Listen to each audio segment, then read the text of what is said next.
أعوذ بالله السميع العليم من الشيطان الرجيم من همزه ونفخه ونفثه بسم الله الرحمن الرحیم. یہ حدیثی اصطلاحات ان میں سے ایک لفظ ہے المتشابہ. متشابہ کہتے ہیں ملتی جلتی چیز کو، جو ایک سے دوسری چیزیں ملتی جلتی ہے. تو جب یہ محدثین یہ لفظ استعمال کرتے ہیں تو اس کا معنی ہوتا ہے کہ دو راوی ہیں، ان کے نام ملتے ہیں، لکھنے کے اندر بھی ایک جیسے ہیں، بولنے میں بھی ایک جیسے ہیں.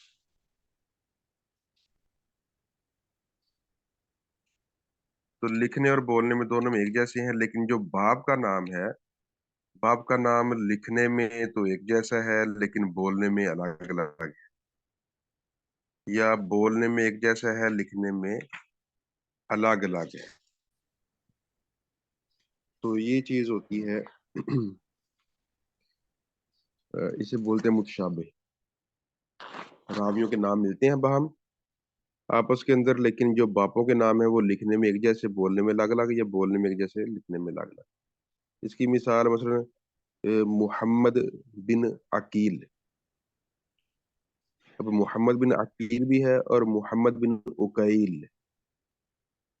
تو عقیل اور عقیل اب لکھنے میں یہ ایک جیسے ہیں، تحریر کریں تو ایک جیسا ہوگا، لیکن بولنے کے اندر فرق ہے. ایک عقیل ہے اور ایک عقیل ہے. ایسے ہی شریح بن نعمان،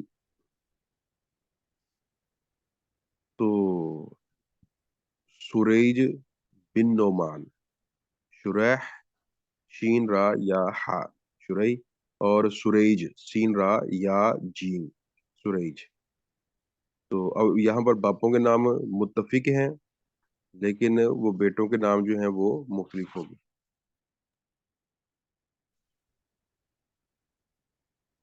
تو اب یہ جو نام ہوتے ہیں تو ان کو بھی پہچاننے کا خاص فائدہ وہ سمجھ آتا ہے کہ اصل کے اندر جس طرح پہلے بھی بیان ہوا تھا کہ ایک راوی ہے، اب وہ سکہ ہے، قابل اعتبار ہے، دوسرا جو ہے غیر سکہ، غیر قابل اعتبار ہے. تو ہم ایک کی بجائے دوسرے کو سمجھ لیں تو اس سے پھر وہ حدیث کے اندر بڑا فرق پڑ جاتا ہے. وہ حدیث اللہ کے نبی کی ہوتی ہے، جبکہ دوسرا راوی جو ہے وہ ضعیف ہوتا ہے، ہم اس کو ضعیف سمجھ لیتے ہیں، تو ہم کہتے ہیں یہ اللہ کے نبی کی بات نہیں ہے. تو یا پھر اللہ کے نبی کی بات نہیں ہے، وہ ضعیف راوی ہے بیان کرنے والا، تو ہم نے سکہ سمجھ لیا تو اس کو اللہ کے نبی کی طرف منسوب کر دیا. تو اس سے کہنے کے جو دین نہیں ہے وہ دین بن جاتا ہے، جو دین ہے وہ دین سے کٹ جاتا ہے. تو یہ چھوٹی بات نہیں ہے، تو بہت بڑی بات ہے. اس وجہ سے پھر محدثین نے اس مسئلے پر بھی خاص توجہ کی اور روات کے جو نام ہیں تو ان پر خصوصی جو ہے پہ دھیان دیا. اب اس کے علاوہ کچھ اور بھی اس کی اقسام ہوتی ہے. مثلا یہ تو تھا کہ لکھنے میں ایک جیسا ہو جائے لیکن پڑھنے میں فرق آ جائے. بس اوقات کوئی حرف بھی، ایک حرف یا دو حرف وہ بدل بھی سکتے ہیں. مثلا محمد بن حنین اور محمد بن جبیر، وہ نون ہے آخر میں، اس کے راہ ہے آخر میں، جبیر اور حنین. تو ایسے یعنی الفاظ بھی آگے پیچھے ہو سکتے ہیں. مثلا اسود بن یزید ہے اور ایک یزید بن اسود ہے، ایک ایوب بن سیار ہے اور ایک ایوب بن یسار ہے.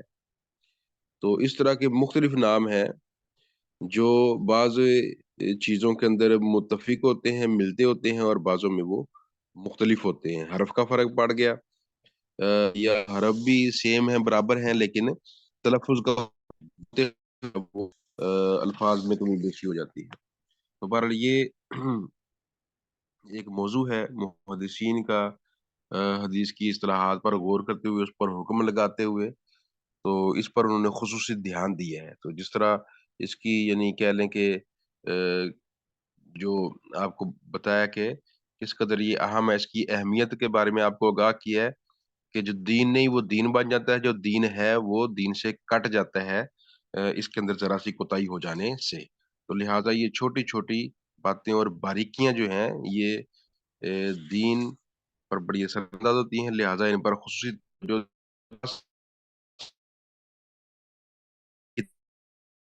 کتابیں انہوں نے اسپیشل لکھی ہیں محدثین نے۔ اچھا جی، آگے آتے ہیں ہم حدیث کی طرف۔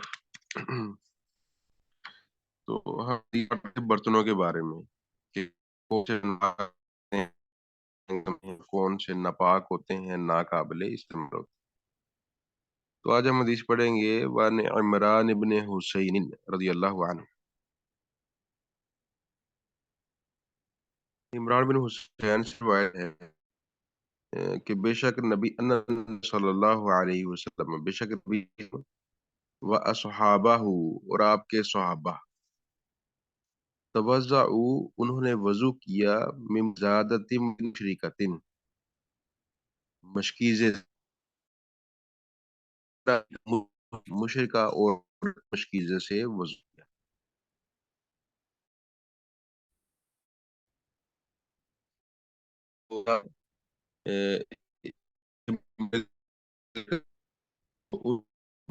تو اس کا پھر یہ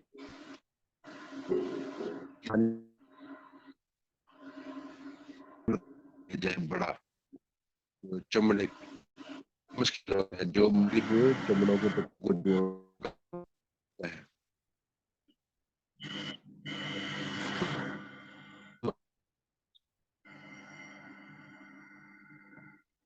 اس حدیث سے کئی جگہ ثابت ہوتے ہیں۔ ایک مسئلہ تو یہ مثلاً اب جو مشرک ہے، بظاہر بات ہے کہ انہوں نے جو جانور ذبح کیا ہے، تو مشرک جو جانور ذبح کریں گے کھانے کے لیے، یا اس اوقات وہ ذبح نہ بھی کریں، یعنی ویسے ہی جس طرح آج کل بعض علاقوں میں ہوتا ہے کہ وہ اس کے پر ضرب لگاتے ہیں، جانور جو ہے وہ مر جاتا ہے، اس کو بعد میں کھال وغیرہ اتار کر تو اس کا گوشت بنا لیتے ہیں۔ تو ایسے مشرکین جو ہیں مثلاً ان کا ذبح کرنے کا طریقہ وہ جو اللہ نے بتایا وہ تو نہیں ہو سکتا، جو اہل کتاب بھی اختیار کرتے ہیں، یہود و نصارہ بھی وہی ذبح کا خیال کرتے ہیں کے لیے کہہ لیں کہ لیکن یہ لوگ جو مشرکین ہیں وہ اللہ کا نام لے کر وہ ذبح نہیں کرتے، یا اپنے شرکیہ امور کی وجہ سے ان کا وہ طریقہ جو ہے جو اللہ کی طرف سے ملنے والا ہے وہ نہیں ہے۔ تو اب ظاہری بات ہے اگر وہ طریقہ اختیار نہ کیا جائے تو جانور تو ناپاک وہ کہہ لیں کہ حرام ہو جاتا ہے۔ تو اب حرام ہے اور پھر مسلمانوں کے کھانے کے لائق بھی نہیں ہے، تو لیکن بہرحال چمڑا جو ہے جس طرح پہلے ہم نے کل پڑھا تھا کہ چمڑے کو جب رنگ لیا جائے، سلم نامی وہ درخت تھا صحابہ کے دور کے اندر، تو جس کی چھال اور پتوں سے یہ پانی کے ذریعے صفائی اس کی کر لی جاتی تھی، اس کی بو بالکل ختم ہو جائے، اس کی بو بھی ختم ہو جائے، علائشیں بھی ساری دور ہو جائے، تو یہ جب ہو جائے گا تو وہ چمڑا پاک ہو جائے گا، چاہے وہ ایک مردہ جانور کے اوپر تھا، جو کہ جانور جو ہے ظاہری بات پلید ہے، جس طرح آپ کو بتایا کہ اللہ کے نبی صلی اللہ علیہ وسلم نے بتلایا کہ زندہ جانور سے جو گوشت کا ٹکڑا کاٹ لیا جائے تو وہ مردار ہے، تو مردار کا معنی یہی تھا کہ وہ ناپاک ہوگا، وہ ہے۔ تو ایسے ہی یہ بھی نجاست اس میں ہوتی ہے، لیکن اس کو پاک کرتے ہیں مخصوص انداز میں، تو پھر یہ صاف ہو جاتا ہے اور پھر یہ استعمال کے لائق ہو جاتا ہے۔ تو متفق علیہ فی حدیث طویل، تو اس پر اتفاق کیا گیا، اور یہ قصہ جو ہے ایک لمبی ہے۔ تو اس یوں کہ اللہ کے نبی صلی اللہ علیہ وسلم صحابہ کے ساتھ ایک سفر میں تھے، تو اب راستے کے اندر ختم ہو گیا، اور جب پانی ختم ہوا تو آپ نے بندوں کو بھیجا پانی ڈھونڈنے کے لیے، تب دو لوگ تھے وہ گئے، تو وہ عورت ان کو ملی، پانی لے کے آ رہی تھی، اونٹ پر بیٹھی ہوئی تھی، مشکیزیں وہ لادے ہوئے تھے اونٹ پر، جا رہی تھی اپنے گھر کو، تو انہوں نے پوچھا جی کدھر سے پانی لائی ہو، کہنے لگی جی میں 24 گھنٹے ہو گئے ہیں پانی لے کے چلی ہوئی، تب اس مقام پر پہنچی ہوں۔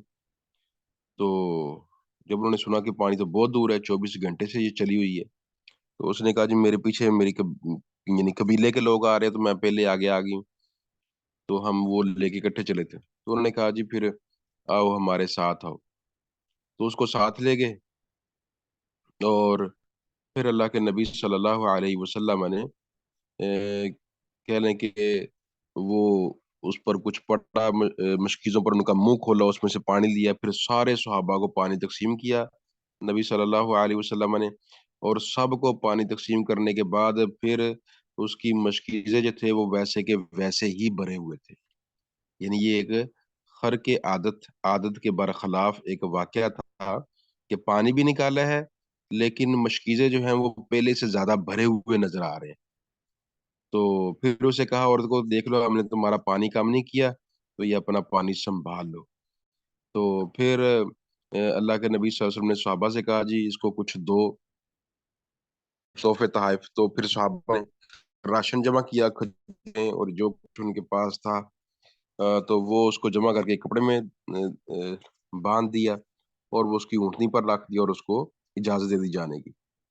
تو اب گھر والے انتظار میں تھے کہ یعنی 24 گھنٹے بعد یا 36 گھنٹے بعد وہ گھر میں پہنچ جاتی ہے پانی لے کے، تو لیکن ابھی تک پہنچی نہیں، تو پریشان تھے۔ تو اس نے پھر گھر جا کے بتایا جی میں وہ اس آدمی کے پاس سے آئی ہوں جس کی وہ مشہوری ہوئی ہوئی ہے، یا تو وہ زمین پر سب سے بڑا جادوگر ہے، یا وہ اللہ کا سچا نبی ہے۔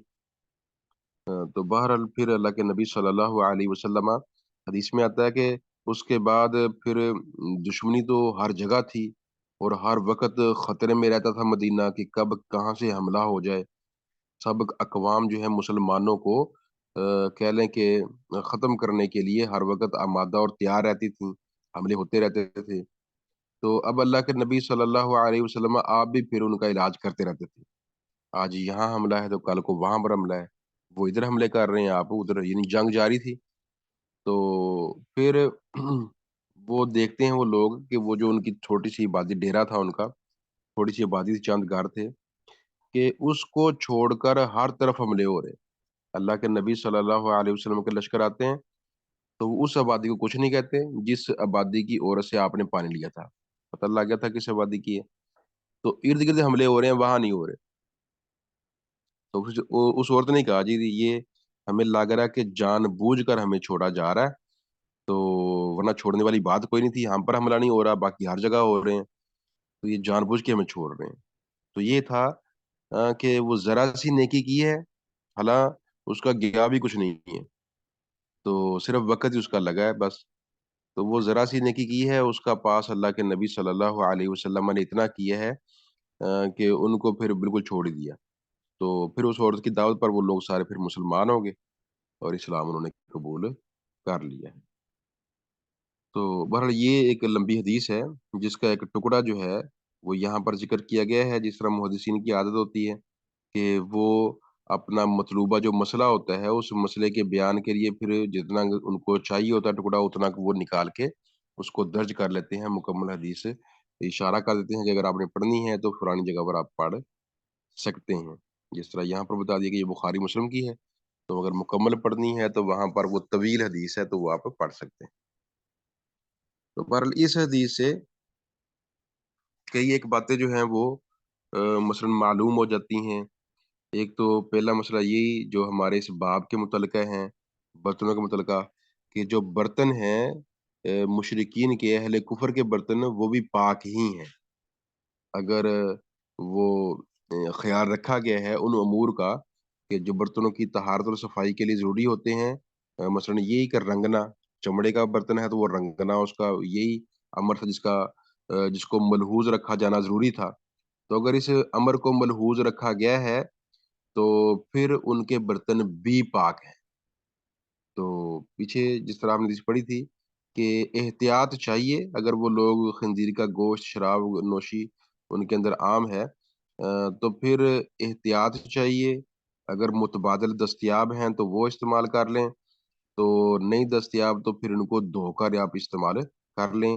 خنزیر تو نجس ہے، لیکن شراب جو ہے اس کی نجاست کے بارے میں اختلاف ہے، تو ایسے ہی مشرکین کے جو برتن ہیں، تو اہل کتاب جو نہیں ہیں تو ان کے برتن بھی استعمال کیے جا سکتے ہیں اگر صفائی اور طہارت کے امور کا خیال رکھا گیا ہے تو اور اس حدیث سے یعنی یہ بھی معلوم ہوا کہ یعنی جو غیر مسلم حضرات ہیں تو وہ یعنی جو اگر چمڑا وغیرہ انہوں نے صاف کیا ہوا ہے یا اس طرح کے امور کا خیال کیا ہوا ہے، تو ان کی اس صفائی اور ان کے ان امور کو کہہ لیں کہ خیال رکھا جائے گا اور اس کو پھر چیز کو استعمال کیا جا سکتا ہے۔ اور یہ بھی کہ مشرکین کے وہ کھایا پیا بھی جا سکتا ہے، یعنی وہ پانی تھا، اب مشرکہ کا تھا، تو وہ لے کے صحابہ نے استعمال کیا، اس کو پیا بھی ہے، اس سے وضو بھی بنایا ہے۔ تو یعنی ان کا کہہ لیں کہ وہ جو مال ہے، بظاہر بات پانی جو لے کے آئی تھی تو وہ ان کا اپنا ذاتی پانی ہو گیا نا، تو وہ اللہ کے نبی صحابہ نے استعمال کیا تو ان کا یعنی مال جو ہے وہ استعمال بھی کیا جا سکتا ہے، وہ کھایا پیا بھی جا سکتا ہے، ان کے برتن بھی استعمال کیے جا سکتے ہیں۔ آ، تو اور ان کا بھی یعنی جو ان کا مال ہو اس کو کھایا پیا بھی جا سکتا ہے اگر وہ دیتے ہیں تو، چھیننا نہیں ہے، مثلا اگر وہ فراہم کرتے ہیں تو۔ اور اس حدیث سے پھر یہ مسئلہ بھی معلوم ہوا کہ جو احسان کر دے تو اس کا جو احسان ہے اس کو پھر ماننا چاہیے، یہ انسانیت کی دلیل ہے۔ تو دنیا میں بڑھ کر مسلمانوں سے بڑھ کر یعنی صحابہ سے بڑھ کر تو انسانیت کا مظاہرہ کسی نے نہیں کیا۔ تو انسانیت کی دلیل یہ ہے کہ جو ذرا سا بھی احسان کر دے نا تو پھر اس کو ماننا چاہیے۔ جس طرح بعض لوگوں کا کہنا ہے کہ جو عزت والے لوگ ہوتے ہیں وہ کسی کے پانی کے ایک گھونٹ کو بھی نہیں بھولتے، اور جو کمینے لوگ ہوتے ہیں وہ لوگوں کے دیے گئے خون کو بھی بلا دیتے ہیں، تو وہ خون بھی ان کے نزدیک کوئی اہمیت نہیں رکھتا، جبکہ جو عزت والے لوگ ہوتے ہیں ان کے نزدیک پانی کا ایک گھونٹ جو ہے وہ بھی بڑا اہم ہوتا ہے۔ اور اس حدیث سے یہ مسئلہ بھی معلوم ہوتا ہے کہ اب عورت جو ہے اس سے مرد گفتگو کر سکتا ہے اگر ضرورت ہو، تو مرد اور عورت باہم گفتگو کر سکتے ہیں، جس طرح صحابہ کرام نے اس عورت سے گفتگو کی، لیکن شرط یہ ہے کہ فتنے کا اندیشہ نہ ہو، تنہائی کے اندر وہ آپس میں گفتگو نہ کر رہے ہوں، فتنے والی بات نہ ہو، تو پھر اگر کوئی معروف بات ہے تو باہم کی جا سکتی ہے۔ اور یعنی یہ بھی معلوم ہوا کہ یعنی خلوت سے اللہ کے نبی صلی اللہ علیہ وسلم نے منع فرمایا ہے کہ ایک مرد اور ایک عورت تنہائی کے اندر نہ جائیں اکیلے، تو تیسرا ورنہ شیطان ہوگا۔ تو اب تنہائی کو ختم کرنے کے لیے اگر تیسرا بندہ کوئی ہو بیچ میں یا کوئی تیسری عورت ہو تو اس سے خلوت ختم ہو جاتی ہے۔ تو یہاں پر یہ 2 لوگ تھے، تیسری عورت تھی، تو بہرحال یہ خلوت نہیں، تو اگر ہوتی بھی تو وہ مجبوری تھی، وہ بندہ گیا تھا ڈھونڈنے کے لیے، لیکن مجبوری کے احکام اور ہیں، لیکن یہاں پر وہ ایک تیسرا بندہ موجود تھا۔ تو ایسے ہی گاڑی کے اندر سفر کر رہے ہیں یا ویسے کسی جگہ پر ہیں تو وہاں تیسرا کوئی آدمی آ جائے یا تیسری کوئی عورت آ جائے تو وہ خلوت ختم ہو جاتی ہے، تو پھر باہم ضروریات کو لیا دیا جا سکتا ہے، ضروریات پوری کی جا سکتی ہیں، کوئی سامان پکڑانا ہے، کوئی چیز ہے۔ اور اس سے یہ بھی معلوم ہوتا ہے کہ اہل شرک سے مدد بھی لی جا سکتی ہے اگر ضرورت ہو تو۔ اللہ کے نبی صلی اللہ علیہ وسلم نے بلکہ جہاد کے اندر بھی مدد لی ہے، تو منع بھی آپ نے کیا ہے، تو مطلب موقع کے حساب سے ہے، جہاں موقع بنتا ہو تو وہاں پر مدد لی بھی جا سکتی ہے۔ تو اور اس سے یہ بھی معلوم ہوا کہ حسن سلوک جو ہے وہ بھی یعنی کہہ لیں کہ مسلمانوں کا باہمی تو ہوتا ہی ہوتا ہے، لیکن یہ ہے کہ اگر مسلمان نہیں بھی ہیں تو پھر بھی باہم حسن سلوک جو ہے اس کا مظاہرہ کیا جا سکتا ہے، جس طرح اللہ کے نبی صلی اللہ علیہ وسلم نے اس کے سلوک کے مقابل پھر ان کو بالکل چھوڑ دیا۔ باقی جگہوں پر وہ جو دشمنان تھے مسلمانوں کو تنگ کرنے والے تو ان پر حملے ہو رہے ہیں، لیکن ان کو اللہ کے نبی صلی اللہ علیہ وسلم نے ان سے حسن سلوک کا مظاہرہ کیا اور انہیں کچھ نہیں کہا، ان کو چھوڑ دیا گیا۔ تو یہ تھی حدیث اور اس میں تھے یہ چند مسائل۔ آگے ہے وعن انس بن مالک رضی اللہ عنہ ان قدح النبی صلی اللہ علیہ وسلم انکسر، انس سے ہے بے شک نبی صلی اللہ علیہ وسلم کا پیالہ ٹوٹ گیا. فتخذا پس آپ نے لگایا. فا کا معنی ہے پس، اتخذا کا معنی ہوتا ہے پکڑنا، لگانا. لگانا مکان جگہ، الشعبی وہ جو پھٹا ہوا جہاں پر ٹوٹا ہوا تھا، ٹوٹنے والی جگہ پر. سلسلتاً ایک زنجیر لگا دی، من فضۃ چاندی. اخرجہ البخاری، اس حدیث کو بخاری نے نکالا ہے. تو قدا جو ہے یہ بولتے ہیں پیالے کو جو اوپر منہ کھلا ہوتا ہے نیچے سے تنگ ہوتا ہے، تو اسے پیالہ بولتے ہیں. تو بسا اوقات وہ پکڑنے کے لیے سائڈ پہ وہ ڈنڈلی سی بھی بنی ہوتی ہے. تو اب اگر یہ خالی ہو تو قدا ہوتا ہے. تو اگر اس میں بھرا ہوا ہے تو اسے بولتے ہیں عربی میں کاس. کاف حمزہ سین، کاس، تو پیالہ. تو اب اللہ کے نبی صلی اللہ علیہ وسلم کا پیالہ جو ہے وہ ٹوٹ گیا، تو آپ نے وہ ٹوٹ والی جگہ پر، شاب کہتے ہیں کہ جہاں سے وہ پھٹ گیا ٹوٹ گیا، اس جگہ پر آپ نے سلسلہ. سلسلہ کہتے ہیں کہ وہ جو باہم کڑیاں جوڑ کر زنجیر بنائی جاتی. جس طرح یہ زنجیر ہوتی ہے، وہ ایک کڑا سیک بناتے ہیں، دوسرا بناتے ہیں، ان کو آپس میں جوڑ دیتے ہیں، پھر تیسرا بناتے ہیں اس کو جوڑ دیتے ہیں، چوتھا بناتے ہیں اس کو جوڑ دیتے ہیں. تو اسے سلسلہ بولا جاتا ہے جب مختلف کڑے آپس میں جوڑے گئے ہوں. تو اب اس حدیث سے بھی کئی ایک مسئلے معلوم ہوتے ہیں. ایک تو یہ کہ اللہ کے نبی صلی اللہ علیہ وسلم نے ٹوٹے برتن کو استعمال کیا. ٹوٹا برتن ہے، اس کو جوڑ لیا، جوڑ لگا کے تو اس کو استعمال کر لیا. تو مطلب یہ کہ ٹوٹا برتن جو ہے جس کو جوڑ لیا گیا ہو وہ استعمال کیا جا سکتا ہے. یہ ہے کہ وہ ٹوٹنے والی جگہ کی وہ صفائی کا ذرا مسئلہ ہوتا ہے. تو لیکن یہ بھی ہے کہ جس جگہ سے ٹوٹا ہوا ہے تو وہاں سے منہ لگا کے کھانا پینا اسے احتراز کرنا چاہیے. لیکن دوسری جگہ اگر دوسری جگہ منہ لگا کے بندہ پی لیتا ہے یا استعمال کر لیتا ہے تو وہ اس کی گنجائش ہے. اللہ کے نبی صلی اللہ علیہ وسلم نے یہ برتن استعمال کیا ہے. اور دوسرا یہ بھی معلوم ہوا کہ اشیاء جو ہیں ان کو ضائع کرنے سے احتراز کرنا چاہیے. اللہ کے نبی نے وہ برتن ضائع کرنے کی بجائے بلکہ اس کو جوڑ کر تو استعمال میں اللہ کے نبی صلی اللہ علیہ وسلم لے آئے. اور اس سے یہ مسئلہ بھی معلوم ہوتا ہے کہ جوڑ وغیرہ لگانے کے لیے چاندی استعمال کی گئی ہو تو اس برتن میں کھایا پیا جا سکتا ہے. البتہ سونے کا استعمال وہ تو کہیں پر نہیں ہے، تو وہ تو نہیں ہو سکتا. تو ویسے بھی جوڑ لگانے کے لیے سونا جو ہے وہ بہت مہنگی دھات ہے، تو بڑا وہ مشکل مرحلہ ہے. تو لیکن بہرحال چاندی اگر وہ استعمال کی گئی ہے اس کا جوڑ لگانے کے لیے یا کسی اور ذریعے کوئی اور وجہ سے کسی سے، تو بہرحال چاندی کا وہ برتن ہے نہیں ہے، تو اس کو بھی استعمال کیا جا سکتا ہے. اور اس سے اللہ کے نبی صلی اللہ علیہ وسلم کی تواضع بھی معلوم ہوتی ہے کہ ایک متواضع شخص تھے. تو یہ نہیں کہ ذرا سا وہ ٹوٹا ہے تو اب بادشاہ تھے آپ ماشاءاللہ، ایک بہت بڑے ملک کے. تو یہ نہیں کہ پھینک کے تو اور لے لیں. آپ کے بڑے بڑے عمرا جو ہیں، امیر کبیر لوگ بھی تھے، کروڑوں کروڑوں روپیہ ایک ایک مجلس کے اندر اللہ کی راہ میں دے دینے والے. تو آپ کے اشاروں پر یہ سارے کام ہو رہے ہیں، لیکن اس کے باوجود آپ اپنے گھر کے اندر تواضع کو اختیار کرتے. تو کوئی شے ٹوٹ جاتی، جوتا جو ہے ٹوٹ جاتا تو اس کو گانٹھ لیتے، پیالہ جو ہے اس کو زنجیر سے باندھ لیتے. تو یہ چاندے کے مسائل تھے.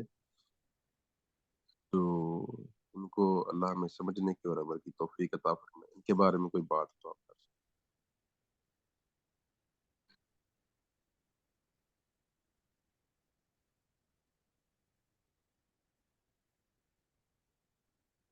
یہ میں کلثوم پوچھنا چاہتے ہیں کچھ.